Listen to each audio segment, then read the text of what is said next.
नमस्कार दोस्तों, मैं MS वर्मा अपने YouTube चैनल क्राइम डायरीज 9 पर एक क्राइम की स्टोरी, रियल स्टोरी लेकर के आपके सामने उपस्थित हुआ हूँ।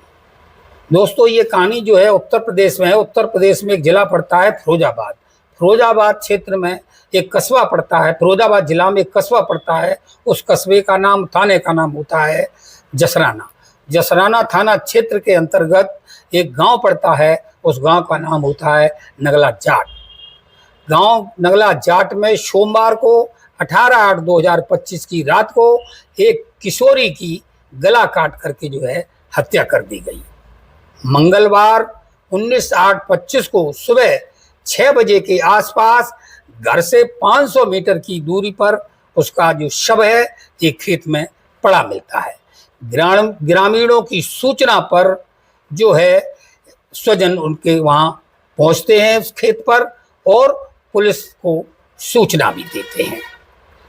तो दोस्तों, अपराधी कितना भी होशियार हो और अपराधी जब अपराध करता है तो वो ये सोच के अपराध करता है कि हम कभी पकड़े नहीं जाएंगे, लेकिन बुरे काम का बुरा नतीजा है। ना मानो तो कर देखो, और जिन्होंने किया है उनके घर जाके देखो। अपराध जितने भी किए गए हों, चाहे वो ड्रम कांड रहा हो नीला, चाहे राजा रघुवंशी का रहा हो, और बहुत तमाम जो केस हैं वो रहे हों, अपराधी बच नहीं पाया है। यहाँ पर भी जो है जो हत्या की गई है, अब पुलिस को सूचना देते हैं। पुलिस आती है मौके पर आने के बाद जो देखती है उसकी लड़की की डेड बॉडी की हालत बहुत ख़राब है। उसको कई जगह पे किसी धारदार हथियार से मारा गया है, काटा गया है। पुलिस जो है सबसे पहले डेड बॉडी को कब्जे में लेती है। कब्जा लेने के बाद सीधा पोस्टमार्टम भेज देती है। पोस्टमार्टम भेजने के बाद अब जो है उसके पिता को पूछा जाता है, और पिताजी जो इनका नाम है इंद्रपाल सिंह बघेल नगला जाट के रहने वाले होते हैं। इनके परिवार में इनकी पत्नी संगीता देवी के अलावा इनके तीन पुत्र पुत्रियां होते हैं, जिसमें सबसे बेटी छोटी जो होती है 17 वर्षीय, इसका नाम नेहा होता है। इसी का कत्ल हुआ है। तो उनके पिता इंद्रपाल जी हैं जो है थाने में एक FIR देते हैं। FIR में वो बताते हैं कि मेरी बेटी की हत्या किसी अज्ञात के द्वारा कर दी गई है। पुलिस तफ्तीश करती है, अपने मुखबिर लगाती है, और मुखबिर लगाने के बाद गांव वालों को भी पूछताछ करती है। तो कुछ लोग दबी जुबान से कुछ न कुछ तो वो पुलिस को सूचना देते हैं और बता भी देते हैं कि इस जो है ये मामला ऑनर किलिंग का हो सकता है। अब पुलिस वालों को इतना छोटा सा क्लू जब मिल जाता है तो पुलिस वाले जो है इंद्रपाल को थाने बुलाते हैं। पूछताछ के लिए उन्हें पूछा जाता है, थाने बुलाया जाता है। अब थाने पर आकर के जो है इंद्रपाल के चेहरे पर कोई शिकन नहीं होती है और न कोई पश्चाताप का हाव भाव होता है। जबकि किसी की बेटी का मर्डर हो, किसी बेटे का मर्डर हो, तो उसके हाव भाव चेहरे के अलग होते हैं, उदासी छा जाती है। तो यहाँ पुलिस भी एक गौर कर जाती है कि हो न हो ये मामला यही है। अब उनको सख्ती से पूछा जाता है। जब सख्ती से पूछा जाता है तो वो जो इंद्रपाल अपना गुनाह कबूल कर लेते हैं, और जो कहानी पुलिस को बताते हैं तो कहानी वो निकल के आती है। कहानी निकल के ये आई कि इंद्रपाल सिंह अपने परिवार में अपने बच्चों का लालन पालन भरण पोषण बड़े आराम से कर रहे होते हैं। वो खेती में इतना तो कमाई लेते हैं जिससे परिवार का भरण पोषण चलता रहता है, अच्छे से चलता रहता है। और अपने बेटी को पढ़ाई भी रहा है, तो परिवार संपन्न भी है, ठीक ठाक भी है। लेकिन पड़ोसी गांव का जो लड़का है, दिनौली गोरबा गांव पड़ता है, वहाँ से थोड़ी दूर पर गांव है, वहाँ का एक लड़का रहता है। उस लड़के का इस लड़की से प्रेम संबंध हो जाता है। और जो वो लड़का है वो इसके गांव में जाट नगला में जो है दिहाड़ी मजदूरी के लिए आता है। कभी उसे खेती में काम करना पड़ता है, कभी जो है बिल्डर्स का काम जो मिल जाता है उसमें मजदूरी का काम उसे मिल जाता है, लेकिन उसे मजदूरी करने में कोई तकलीफ नहीं होती है। इस तरह से रास्ते में आने से जाने से, डेली आने जाने से जो है उसका जो है उस लड़की से प्यार मोहब्बत हो जाती है। प्यार मोहब्बत होने के बाद नंबरों का आदान प्रदान हो जाता है मोबाइल से, और मोबाइल से प्यार मोहब्बत की बातें होने लगती हैं। वो बातें ही नहीं होती हैं, जब इन्हें जीव करता है, जब इन्हें मौका मिलता है तो जो है अपना मेल मिलाप भी कर लिया करते हैं।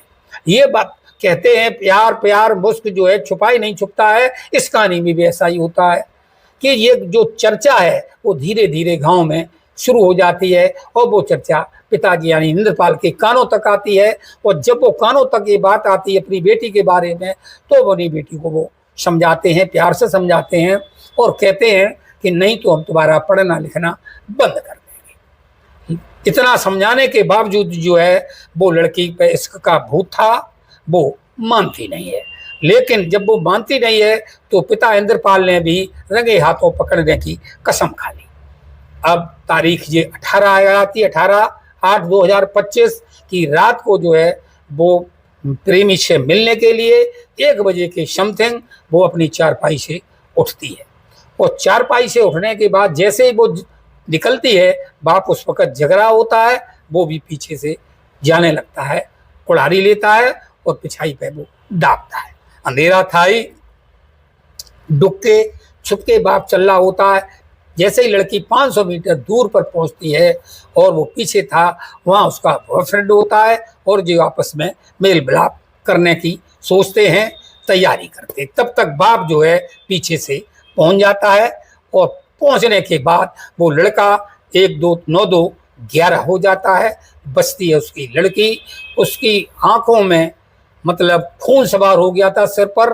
फिर उसने आव देखा ना ताव, उसने जितने भी जिसको शक्ति थी उतनी शक्ति से उस लड़की अपनी बेटी पर, नेहा पर, 17 वर्षीय नेहा पर प्रहार पर प्रहार, प्रहार पर प्रहार करते चले जाते हैं, जब तक उसकी मौत नहीं हो जाती है।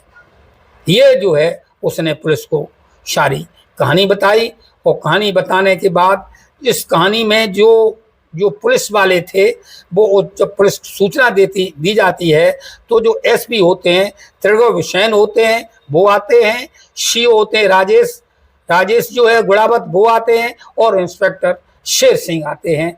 इन्होंने जो है 24 घंटे के अंतर्गत इस केस को जो है सॉल्व ही नहीं किया, मतलब अपराधी को भी, हत्या करने वाले को भी और बलात्कार को करने वाले को भी जो है दोनों को गिरफ्तार कर लिया।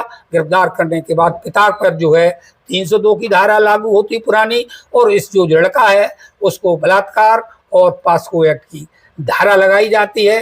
धारा लगाने के बाद जो है कोर्ट में दाखिल किया जाता है, और दाखिल करने के बाद उसे जेल भेज दिया जाता है। दोस्तों ये कहानी सुनाने का मतलब किसी को हैरान करना नहीं है, किसी को परेशान करना नहीं है, ये सिर्फ जागरूकता फैलाने का काम है। आज के जागरूकता में प्रश्न निकल के आता है, और मैं कई बार कह चुका हूँ, हत्या किसी भी समस्या का समाधान न था, न आगे भी होगा। समस्याओं का समाधान अपने घर की माली स्थिति देखकर लगाया जा सकता है। इसमें पिता को लड़की को स्कूल बंद करा के शादी की तैयारी करना चाहिए था, तुरंत शादी कर देना चाहिए था। अब लड़कियों के लिए कहना है कि इस जमाने में जो कुछ भी दिया हुआ है, जात, धन, संपत्ति, ये सब जो है, और रूप यौवन, ये सारा कुछ दिया हुआ ईश्वर का है।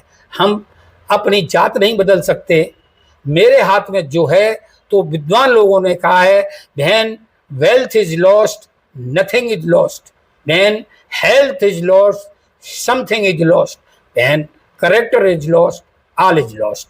जब आपका पैसा खत्म हो जाता है तो कुछ नहीं नुकसान हुआ है। जब शरीर थोड़ा खराब हो जाता है, वेल्थ मतलब शरीर, तो जो है समथिंग कुछ न कुछ खोया है। और जब आपने कैरेक्टर खोया है तो जो कुछ भी तुम्हारे पास था, तुम्हारी 3 पीढ़ियां छोड़ो, आपने 7 पीढ़ी पर कलंक लगा दिया है, और अपने माता को, अपने पिता को समाज में मुंह दिखाने लायक नहीं रखा है। तो दोस्तों, ये कहानी आपको कैसी लगी कमेंट में जरूर बताइएगा। नमस्कार, धन्यवाद।